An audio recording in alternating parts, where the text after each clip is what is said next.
Hi, I'm Rihanna. This is Seeking Simple, and we're going to be going over some of our homeschooling plans for this year. We have Jedediah, who is 4, and Riley, who is 2, so they're both kind of in that same preschool range, which makes things a lot easier, in my opinion. We'll see. It's our first year being a little more serious with it. We did some things last year, but we're trying to just be more intentional and get better at the planning aspect of it and all of that as we go.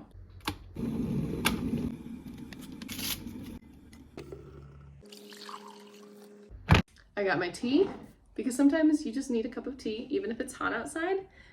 And here we go. Oh, that's hot.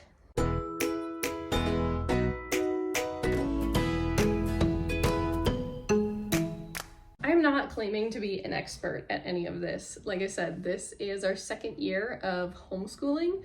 Last year we had one workbook that we went through and it was 1 or 2 pages a day. We got almost all the way through it, and that was a great introduction to schooling. It set us up so that he knows kind of what school is.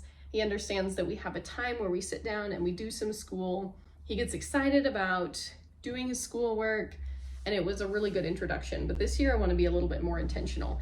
Not so much because I think that he needs it, but because I really want to ease myself into the homeschooling thing. And I know that I'm learning how to do this too. I'm learning how to plan. I'm learning how to figure all of this out, and I want to learn with him. I've structured our plan kind of starting in September, and I'm planning to end in July so that I gave us 3 semesters with a good month chunk in between each of them. So the first semester would be September through November, and then December is going to be crazy, so we'll just take that off. Start up again in January through March. We'll take off April for the most part because that's when their birthdays are, and then we'll pick up again May through July-ish.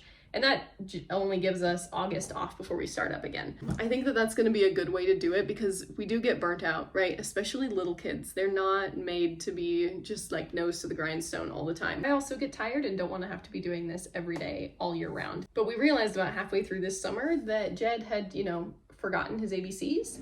And so maybe taking the whole summer off also isn't the best choice. So I started out my planning by just giving myself some learning goals.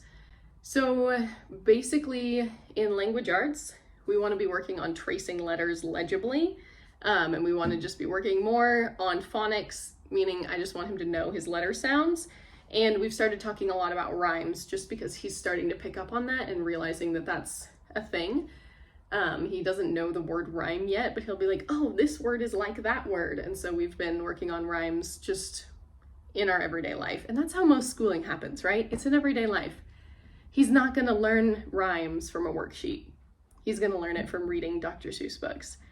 So overall year goals for language arts: writing his own name freehand, tracing capital letters, and accurately identifying all of the letter names and sounds, preferably both uppercase and lowercase. We'll see how we go. He's doing pretty good. Math, we're going to be focusing on counting and letter recognition. He counts pretty consistently up to like 13, and then we get 18, 19, and then he stops. And we're going to be making patterns and doing single-digit addition with manipulatives.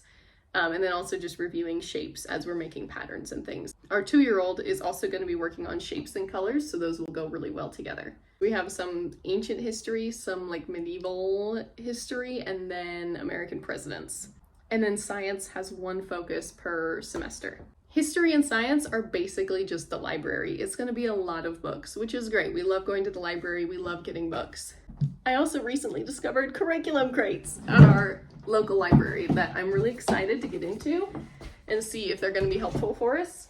They're not all age appropriate for my kids, but I figure even if the reading level is above them, they're not reading anyway. I'm reading it to them. So I sort of pick through things and we're making it work with what we have.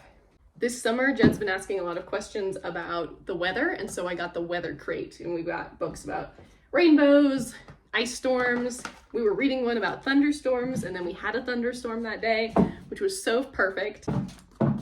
And whatever I can't find in a curriculum crate, I've just started a reading list of books that I can get at the library, and we will just focus on that for a month at a time, each sort of subject or sub-subject. And that's our plan. That is our school plan for homeschooling 2 preschoolers in 2022. If you are a homeschooling mom who like knows things that I need to know, please tell me. I am open to all of the advice. I cannot guarantee that I will take it, but I always want to hear it. Any wisdom that has come from the people before me, I am all ears.